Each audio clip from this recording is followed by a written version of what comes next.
Dear participants, welcome to Block 4. In a second, you will watch our moderators, Zofia Orzechowska and Krzysztof Romański, conduct an interview with Professor Marcin Matczak, a professor at the Faculty of Law and Administration at the University of Warsaw. Unfortunately, this interview had to be pre-recorded due to Professor's obligations at an international conference today. However, he really wanted to speak to you today and convey this message to you.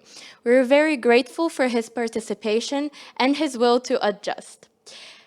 Dears, during this panel, you will hear about the topic of EU home affairs, democracy, and law. We will investigate the role of the rule of law for the EU member states. We will focus on some case studies regarding EU member states seeming to be struggling with some democratic principles. We will then explore the impact of the interlinkage between law, society, and language. And lastly, we will engage in a philosophical discussion about the origins of the European law and politics. The discussion turned out to be truly eye-opening and will enable you to comprehend the current issues and developments through the lens of the EU fundamentals, the European law.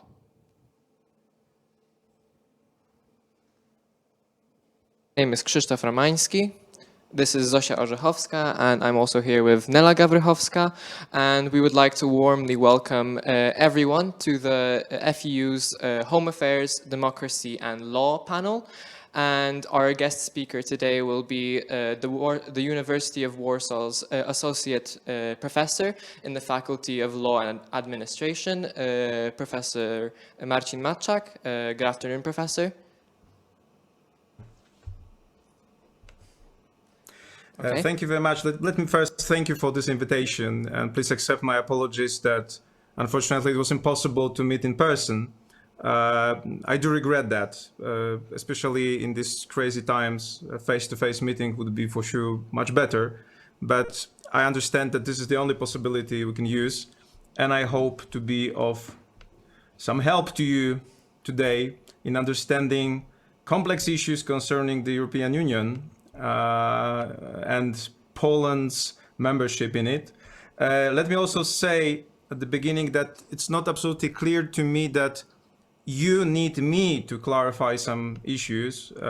Of course, that's an assumption we often make, that the older people should teach the younger people, but I believe that younger people have a lot to say about our reality, and I really hope that you will be helpful to me as well in understanding what's going on. So I hope it will be mutual benefit we will have from this conversation. Thank you very much once again for inviting me. Thank you, Professor. And so throughout today's meeting, we will be discussing everything EU law related, notions ranging from the likes of the nature of the European Union's legal system, specifically the democracy of the modern day EU, and also some of the legalities and the legal side of internal affairs of the European Union. And without further ado, on to our first question. So throughout the philosophy of law, there are many schools that people believe in. Some believe in Platonism, natural law. Others believe in the likes of positivism, positive law. Which school of law resonates with you the most, Professor? And which route more popular in the European discourse on law? And does this aspect unite or divide?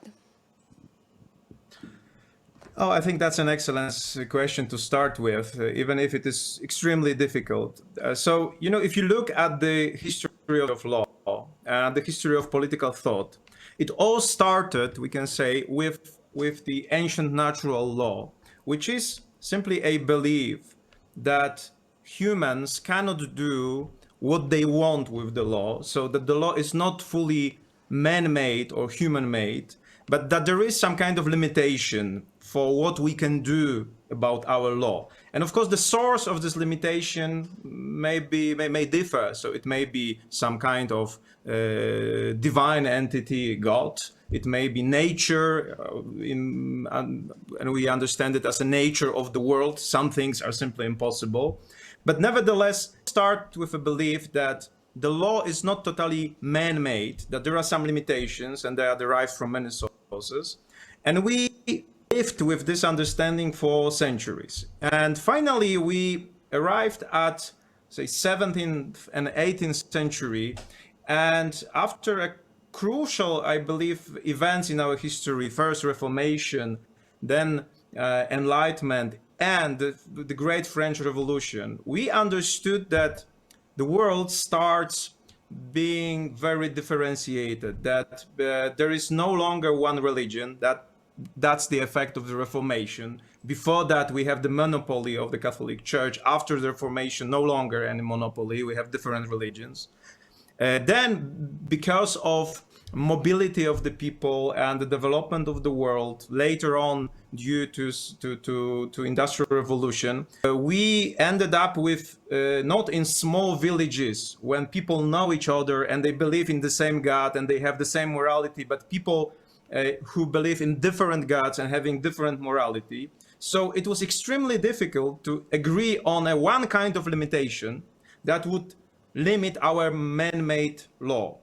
Therefore, especially after the French Revolution, what we needed was an idea of the law that is somehow more human, that is man-made, that a sovereign, a king or a president may simply say, this is what you are going to do. And I don't care if your morality does not agree with this or your religion does not agree with this. There is too many of us. We are too different simply for everybody to be able to invoke their religion or morality and to refuse to obey the law. And in such a way, positivism was born. So the idea that law is man-made, that humans can produce a law, whatever they want. I mean, so everything can be there. And it seemed at the very beginning a very good idea for creating a non-religious secular society. That was a very powerful tool for coordination, for coordinating people stemming from different origins. But then came the Second World War and the Holocaust. And it turned out that if you have a law that has no strong limitations and standards, you can indicate a minority, you can isolate and close this minority in concentration camps, and you can kill them. And therefore, after the Second World War, we realized that we have to have some kind of limitation, that not everything can be a content of the law. And what we had after the Second World War was a renaissance of the natural law, but it was not possible to come back to the pre-Reformation times. There was still no one God or no one morality, so we needed something more. And what we found out was simply that we need constitutions, and we understand constitutions as basic acts that are full of morality, but the morality we agreed on. Yeah, so it is not one person's morality or one caste's morality, but this is some kind of common denominator we can agree on. For example, that our dignity should be protected, it cannot be infringed, that people should be equal, that people should be free, and so on and so on. We enacted our constitutions, we put these values into the constitutions, we appointed or strengthened special courts, we call them constitutional courts, or like in Poland, a constitutional tribunal, to assess whether the man-made law, the law made by the parliaments, is compliant with these values, with this morality enclosed, encapsulated within the constitutions. And we hoped that it will work. And I think it worked for some time. We now have some kind of crisis, but this idea that there is a law that is produced by the politicians, and there is some super law, constitutional law, some values that cannot be infringed, is still with us, and it is an element of the European law. It is a very important element of the European law. Even if we were not successful in enacting the European Constitution, we have the European treaties that somehow put forward the ideas and the values we should care about, and we should have our laws aligned with these values. One of them is the rule of law, is the conviction that this is the law that governs our actions and not the people, the politicians. And of course, we have now a problem with this value. So you are asking me what's my vision of law. So I'm a positivist, but there are different types of positivists. There are tough positivists or hard positivists who believe simply that the law is an order, and you simply have to obey this order, even if it is highly unjust. But we have something we call a sophisticated positivism. A sophisticated positivism is a contemporary vision of law in which we agree that law is produced by human beings, that law is man-made. But nevertheless, we also believe that there are some values, fundamental values, that limit our discretion in producing the law. And they are in the constitutions, and sometimes they are also outside the constitution. So H.L.A. Hart, who is the author of this concept, he said that in every legal system there must be a minimum of the morality for this system. So I'm a sophisticated positivist. So I believe that law is human-made, man-made. There are some limitations. They are agreed upon by us and put into the constitutions, into treaties. And I believe, this is my conviction, that the European law is based on this idea of the sophisticated legal positivism. Thank you, Professor, for the take. And now moving on to some of your lectures, in which you specifically mention like the connection between law, society, and language. And can you like elaborate on this idea, and especially in the context of the EU, like how does this connection between the three areas affect like the cooperation between states, and to what extent does it affect the challenges for generations to come? Okay, so if you believe in natural law, you need to associate the law with a language. There are people who believe that you may have some kind of direct connection to a divine sphere, and you can simply derive some ideas from this heaven of ideas. I'm not sure this is true, so I prefer to have a text, a language, a statute or a treaty in which the law is written, because it is simply an option that is more stable, I would say. So the positivist law, legal positivism, is closely connected with how the law is expressed, so how it is communicated to the people. It must be communicated. If it is a man-made law, it must be communicated. A law we don't know is not a law, because we doesn't have any possibility to follow it. Yeah, so we need to have words or some signs that are directed to us that simply say what we should do. So language is closely intertwined with the law, because it is the medium in which the law is communicated. And of course, language is also connected with democracy. I'm sure you have read dystopian novels like 1984 by Orwell, yeah, in which society that lacks democracy, that lacks the freedom of expression. And this is a totalitarian society. This is a totalitarian state. And it's quite interesting that a totalitarian state is always based on censorship.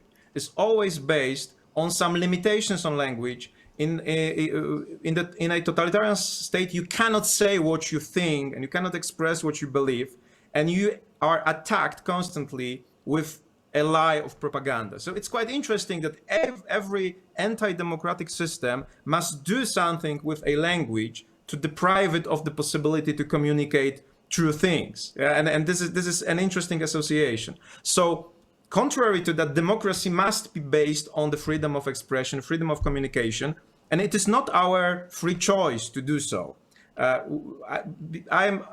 work in the area of the philosophy of language applied to law, and I can tell you that our current knowledge indicates that the freedom of expression is a biological condition for our life, for our cooperation. So this is no freedom of expression. We lack information that are necessary to navigate the world. The world is changing. There are new developments, there are new challenges. So we need us to communicate with each other freely in creating innovative ideas how to deal with the world. Think about the climate crisis. That's a new development. That's a crisis. We need to sit together and talk freely about the possible solutions.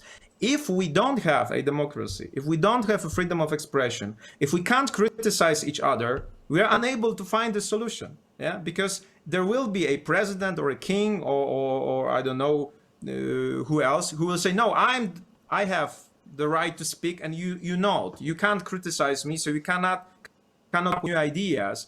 Therefore, there will be no free expression. And if this is the case, there's no democracy. We have a slippery slope into the totalitarian state, a state in which there is no freedom of discussion, there is no freedom of expression. So this link between free society, the freedom of language, freedom of expression, and the democracy is quite close. And that's an element of the European legal order as well. These ideas, democratic ideas, the rule of law. The rule of law is the protection against the arbitrariness of the politicians, of the government.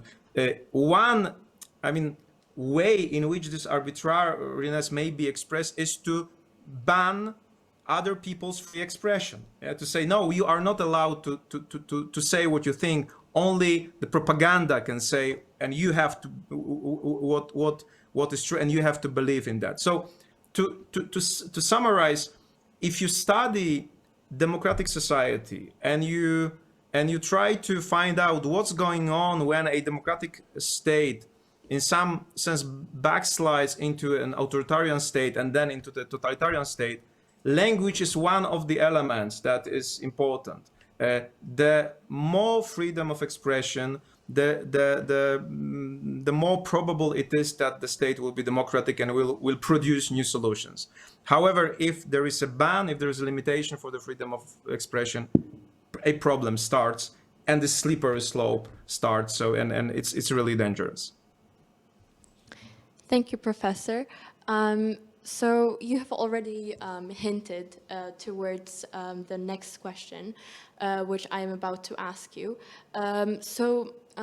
Could you please elaborate on the importance of the division of power into legislative, judicial, and executive for the European democracies of the 21st century? And could the potential interference between the three branches cause the EU, the future of the EU, to be endangered and to crumble into pieces? If so, should the EU be able to directly intervene in cases of power division misconducts in any of the member states? The division of powers is a crucial element of the rule of law. And again, there is no accident in that.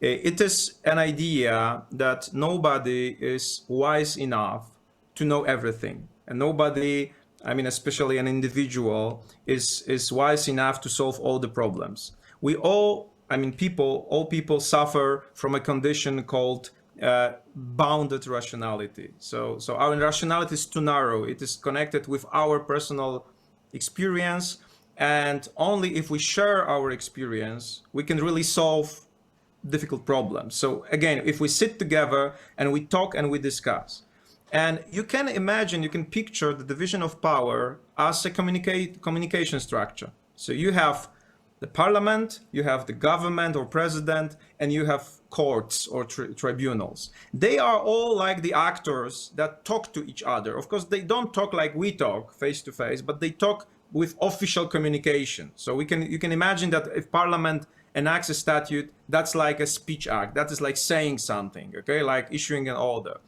If the constitutional court says, no, what you are saying is unconstitutional, and they issue their verdict, their decision, it's another speech act. It's saying like, you are not allowed to say so. It is not going to be a part of our law.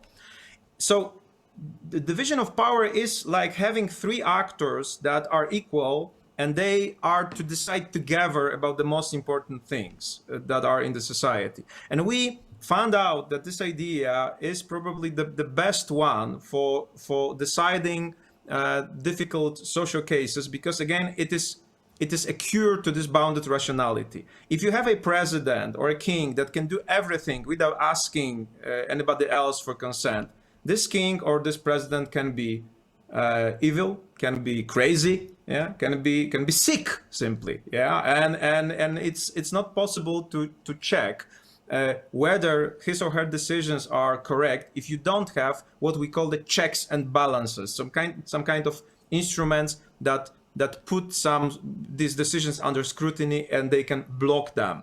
Yeah, so this division of power is quite old, but we still believe this is the right thing to do, and it is an element of, I would say, all European countries, and it is an important element of the European law order. And of course, you are right that recently some kind of tensions have arisen with regard to this idea because legislative powers in some of the countries, including Poland, believe that they are like more empowered to decide about social things than the courts are. So the legislative branch believed or has believed that it has some like more right to decide about complex issues, social issues, than the courts, because the legislative power, which is true, has a stronger democratic support. Yeah. Nevertheless, we still have in our heads, and we still remember what happened during at the beginning of the previous century, and what ended with Holocaust. As I said, that was the situation in which there was no control over the power who isolated and killed the minority. So you should think about democracy not only in terms of majority.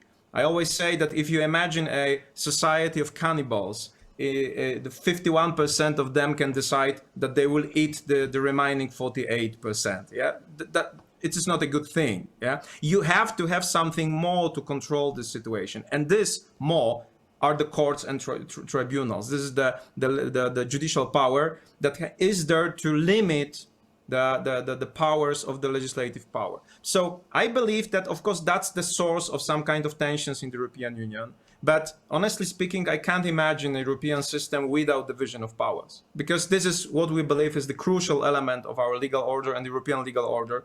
So I hope it will be possible to sort out these tensions, and that we will soon come back to the understanding that the division of power and balance between the powers, this is what we really need for Poland and for Europe. Thank you, Professor. Having mentioned the Holocaust in specific, the next question will be about the effects of this tragic event on the 20th century law and now on the EU. So obviously these events kind of intensified this debate between positivism and the natural law. And could you please outline how this has affected the democratic values of the EU? So, I've been talking about the German totalitarianism, but as you know, there was another type of totalitarianism, which was the communist totalitarianism, and especially Poland suffered a lot, of course, from the former, but especially for 50 years from the latter as well. So I would say that the European Union was a project that was meant not to allow for the Holocaust to happen anymore, and for the people not to fight with each other but to cooperate. And that it has been a successful project. The European Union, of course, in its earlier versions as well, ensured the longer period of peace in the contemporary history in Europe between the member states. And that's a great achievement. There is no doubt about that. So for sure, the war and the Holocaust and the Third Reich was the reason for strengthening the cooperation and for working together for the good of the humanity, and not to separate and to isolate every society and to fight with each other. That's for sure. I already told you about the changes in the legal system. I think they were for sure triggered by the history of Holocaust and the Second World War. And I believe that, the problem with the European Union, with the understanding of the European Union project, is that for my generation, the European Union was a dream. I mean, impossible to dream. Yeah, it was absolutely impossible that you may have no frontiers, you may have no borders within Europe. Yeah, that you can start your car in Warsaw and go to Lisbon without stopping, at any border, without being controlled. And for us, I mean, for my generation that was born under the communism, I think we all suffered what sometimes is called post-totalitarian trauma. So we wanted to have a new society. We wanted to be a part of the European Union. And as I said, that was a dream impossible to dream, but a dream that was fulfilled. Now, I think for your generation, the European Union is something that simply is like an air. So it's difficult to imagine that it cannot be. Yeah, so I think you probably focus more on what are the disadvantages of its operations and so on. And I understand that. I think perhaps that's the problem, that if you have a successful project and it is successful for so many years, people simply assume that it is normal that what they did, I mean, what this project did to us. It is like with the vaccination, yeah? We don't have diseases, some people say, so we don't need vaccination, yeah? People forget that this is exactly the reason why we don't have diseases, because we have been vaccinated, yeah? So there is no evil because it works, yeah? So if we decide not to have it, what is bad will come back. Yeah. So I think this is my understanding. So to sum up, for sure, the European Union was a project triggered by the tragedy of the Second World War and tragedy of the Holocaust, and the Polish membership in the European Union was triggered by our post-totalitarian trauma, post-communist trauma. We wanted to be safe in Europe. We wanted to participate in the European project, and we were successful with that. And I do hope that this project will continue and will deliver the benefits it has delivered to date. So having said about the COVID-19 vaccines, I would like to ask a question relating to that. So according to the OSCE, the COVID-19 pandemic continues to put democracies in their biggest test in decades. And so in your opinion, what steps should be taken to bridge that gap between decision makers and the general public, and so build a more effective democracy? If any threat, and especially a threat like the pandemic, is a threat to democracy, because it can put a democracy in what we call the state of emergency. And a state of emergency is a situation when you mobilize all the means you have in order to fight the threat.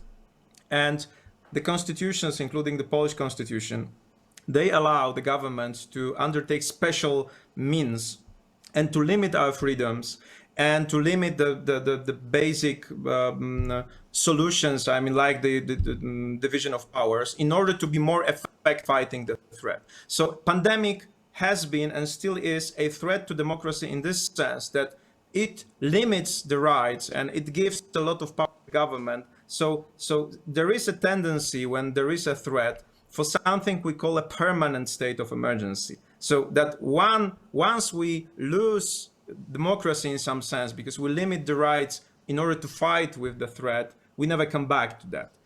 I hope there's no fear of that now, although there are people believing that this state of emergency triggered by the pandemic will last.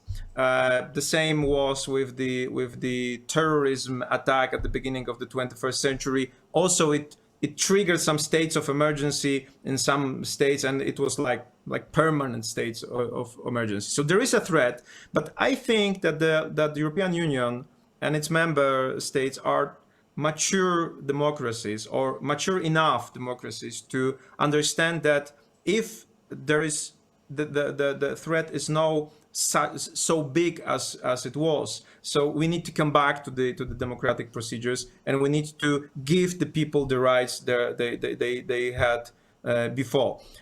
Of course, there is a problem with the effectiveness of the European Union in dealing with the pandemic.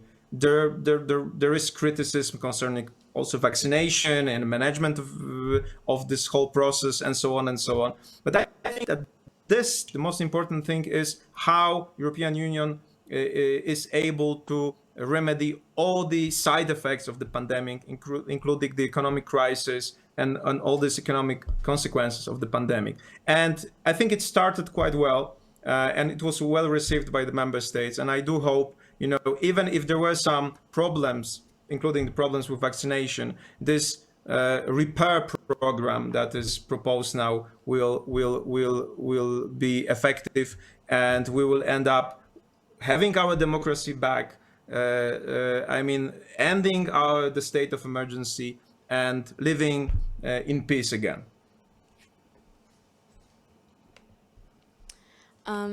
Thank you for your answer. So we have mentioned multiple times the words, the rule of law. But maybe for our younger viewers, could you please explain what the rule of law exactly is, and how is it relevant to the whole idea and fundamentals of the EU? And maybe perhaps also touch upon the relationship between national law and the EU law. Okay. So, the rule of law is an opposite idea to the rule of man. Yeah. So why we don't want to have a rule of man, but we want to have a rule of law. If you have a rule of man, you may be a victim of their whims, of their caprices, their discretionary powers, and therefore it's better to have simply some general rules that are written down, established, set, before we start any cooperation within a society, and to have these rules govern everyone. So the idea of the rule of law is that there are some ideals, there are some principles, there are some rules that everyone has to obey, even if it is a king, if it is a president or any other important person. This idea is not obvious because, in our history, we had situations when we believed that it's good to have someone who is above the law for quite a time. But now we believe that that's the best solution. What are the consequences of the rule of law? I already mentioned one of them. Within the rule of law, the government cannot be arbitrary. It means that it cannot do whatever they want you. Yeah, so they cannot deprive you of your freedom, of your property. There is a space within a society protected by the law, within which you can do whatever you want. And this is your private sphere, this is the sphere of your freedom.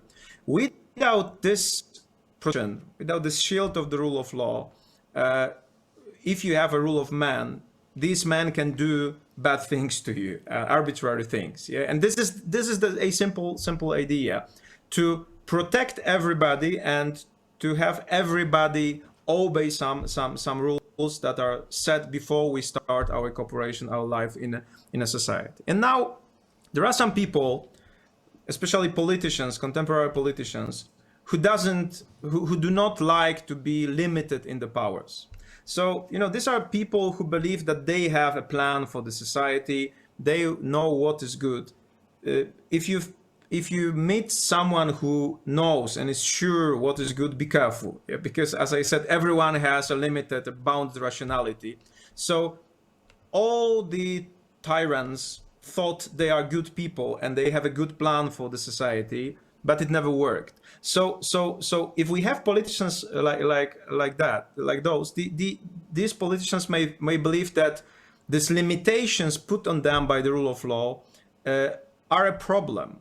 And we have to convince them that it's not a bug, it's a feature. Yeah? It's not a problem. It is as it should be. Some things within a democracy are simply impossible. You cannot do them even if you strongly believe that they are good. So the tensions we have now in Poland, in Hungary, in other countries, and also in the European Union, I think the reason for them is that there are people believing that they have better idea than the rule of law for our societies. they are very often populistic, so they show that the democratic system, the rule of law, has its mistakes and problems. There is no ideal system, of course, but they somehow exaggerate with them, and they try to convince people that we can do better without democracy and without the rule of law. As I said, this idea, the rule of law and democracy, is not a new one. We have exercised several alternatives, and I don't think we have a better one. So these tensions will last for sure, but I believe I can tell you as an academic, as a lawyer, as a professor of university, I don't see any other solution for that. And I think the only thing the only possible way out of this crisis is simply to understand that this is how we should work together. I mean, within the rule of law, respecting it, respecting our rights, and trying to find out solutions for the community, for the European Union, and not egoistic solutions for particular countries. Thank you, Professor. Now, continuing on with the notion of the EU's rule of law, and more specifically, Hungary's and Poland's skepticism of said EU rule of law. We all know that there's a large emphasis put on complying with the EU rule of law and the EU's budget. And this skepticism, would you consider it a dangerous game to be playing for the two countries? And do you think this connection between the budget and the rule of law is a fair way that the EU can exert its powers on member states? Mm-hmm. I'm not sure whether the word skepticism is a good one here. I think perhaps we should need a stronger one. I know you are trying to be diplomatic here, but I don't need to be. And I think there is we can openly say about the deep crisis of the European values in the countries like Poland and Hungary. At the same time, I think in order to be precise, we have to make a distinction. Even if we say that these countries are in some sense in crisis, or there is a skepticism, whose skepticism is this? The people or the government? The governments. It is possible, and I think if you measure the level of support for the European Union in Poland, it is still very high. We have, I would say, an anti-European government which has a lot of support, but at the same time, this government is criticized for not participating sufficiently in the European project, not being active rather trying to trigger what I would even call a mental Polexit. This is my understanding, this is my private opinion, that when I see this criticism and the lack of participation in the European Union, I believe that there may be some people who are against the European project, and they want to use some propaganda tools to convince other people in Poland that this project is finished. I don't believe that it is finished. I think we should, instead of isolating ourselves, we should participate in this project. So isolation is not the good solution. Participation is a good solution. But you are asking about the specific solution. There are many solutions like that enable the European Union to intervene into internal situation of the member states. And of course, we can see it as a danger, and some people perceive it as a danger. But at the same time, if you are a member of a club, you accept some rules, and if you don't want to accept them, you should leave the club. And so there is no other way. That this is how the world works. So it is, for me, impossible to understand the people who believe that Poland and Hungary should be given money, and this money can be spent on several things without any special control. What is the purpose of spending the money? The European Union is based on the rule of law and transparency. If we give money, and if anybody gives money and doesn't control how they are spent, there is a risk of corruption, there is the risk of fraud, there is a risk of what we call clientelism, which means that the money will go to some people who support the government and not to other people. So many different risks that must be somehow mitigated. So for me, that's a normal, transparent procedure. And I believe that this is what we should do. If I get money from the government for my academic purposes, I don't tell them, give me the money, but stay away from what I'm doing. Yeah, it doesn't work like that. They have, because they give the money, they have a chance to check how I am going to spend it. So for me, that's a normal, absolutely understandable procedure. And I think this is a huge exaggeration to say that this is some kind of oppression or this is some kind of, limitation of our sovereignty. As I said, if you are in a club, you have to obey the rules of the club. Yeah, and this is quite normal for me. So it is having mentioned Poland and the criticism. It's a popular narrative nowadays in Poland, especially for some people to criticize the rule of law protections that the EU provides. But on the other hand, the opposition states that these protections are important, and paradoxically, all Polish voters see EU as providing a strong mixture of economic, foreign policy, and value-based benefits, with less than 10 supporting Poland leaving the EU. So why is the rule of law such an itchy topic in Poland? I think I've already touched upon this topic because it's impossible. All these questions are somehow, interconnected. My understanding is as follows. Poland has been a member of the European Union since 2004. So it's quite a long time within which we have not spotted any huge differences between our values, the values of the Polish legal system and the European legal system. So, as you know, our Constitutional Tribunal several times checked whether the European treaties and the European law is compliant with the Polish Constitution. And the answer, with one exception, was always, yes, it is compliant.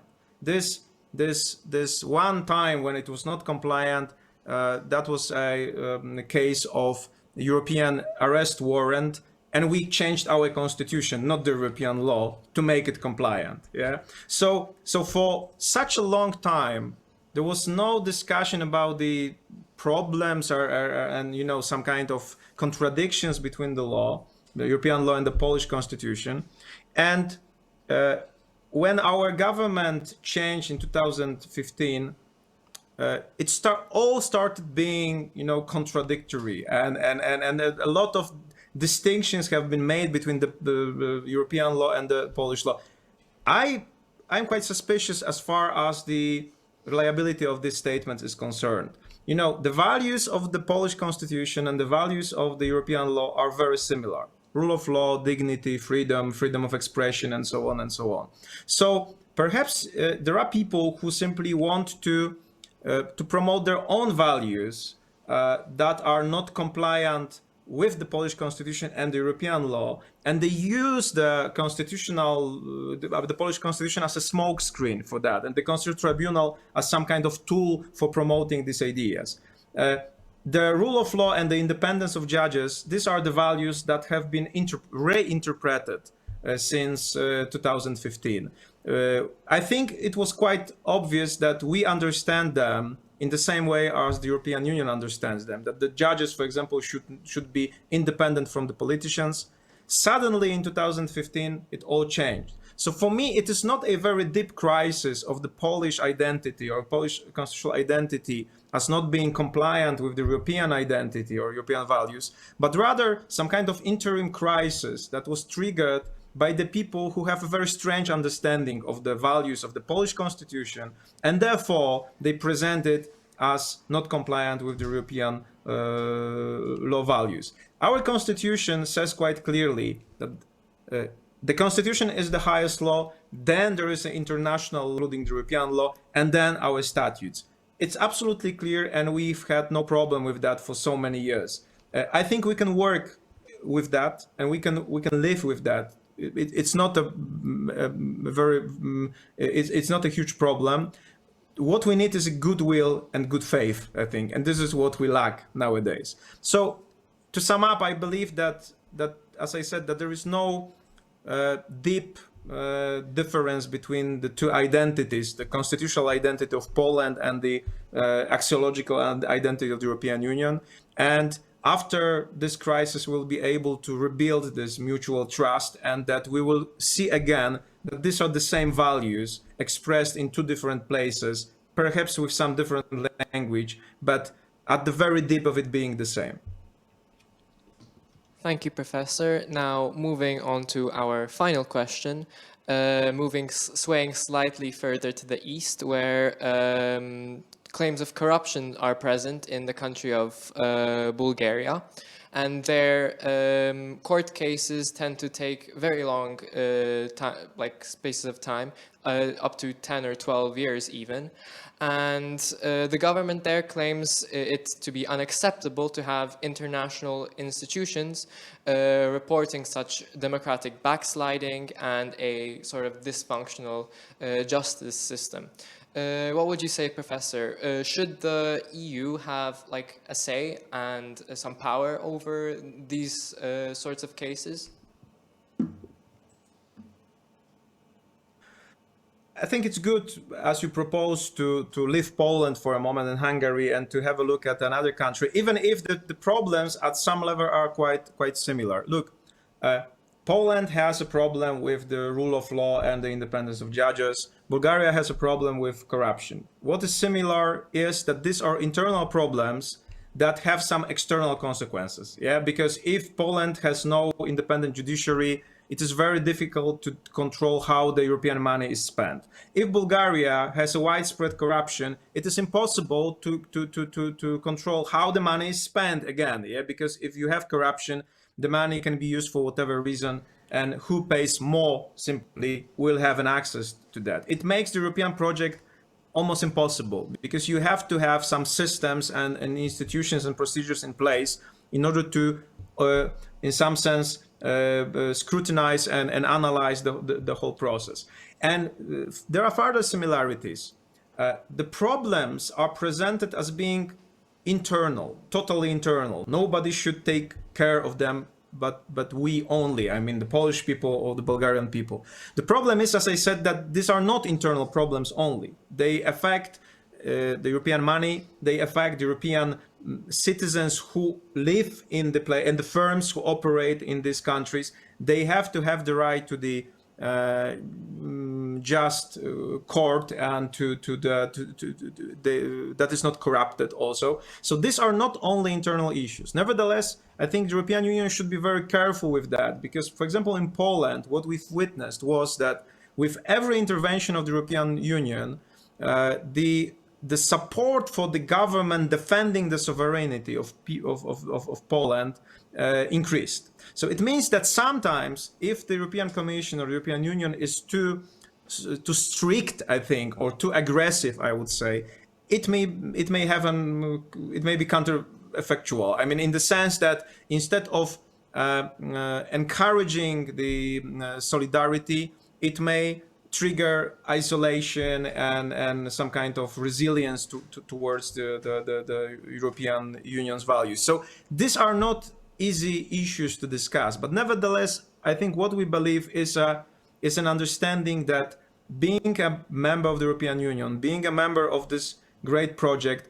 is connected with many benefits to regular people, to people in the streets, and the government have the obligation to work towards being a member and being active member that participates in the works of the European Union. What I believe now is that this tendency to isolate is much stronger than the tendency to participate in the decisions. So I would like these governments to defend their sovereignty not in Sofia or Warsaw, but in Brussels. Yeah, there are a lot of participation procedures in which this government can defend their sovereignty by participation, not by isolation. Yeah, and I believe that the participation would be much more effective than the isolation. And I hope it will change somehow. And I hope this percentage of people who support the European Union will finally prevail in political terms And I believe the countries that are skeptical about the European project will have governments that will understand that the participation is better than isolation. And this is my hope, and this is also a hope I wanted to share with you. Professor, so as a final remark, in a few sentences, what would be your message to the European and maybe not European yet, but perhaps in the future, youth from around the world? How should we work towards protecting the Union? So I would like to share with you my personal experience with the European Union, and I want to repeat, it was our dream, and it was a dream impossible to dream that was fulfilled. Yeah, you can't remember that, I understand, but I want simply to share with you that it's, I think, perhaps one of the best things that happened to our generation, that we were able to live in Europe, having Europe at our disposal, being able to travel, to study, to lecture in all these countries that were close to us before. And I can understand that you may perceive the European Union as simply given, as granted, but it is not. It is a project that was meant to protect the people of Europe against another tragedy, similar or greater than the one that happened during the Second World War. And it has been a successful project, and it still has a chance to be a successful project. What I believe is that we should rather focus on improving this project and not abandoning it. We should rather participate in making it better. And this is our job, not only mine, but also yours. And I do believe that you will find some inspiration in that. And I think if we understand that what is may not be, I think that's an inspiration to protect it. I believe that's an important project. It should be protected. We should participate in it. And I hope that what I said today will encourage you to do so. Thank you.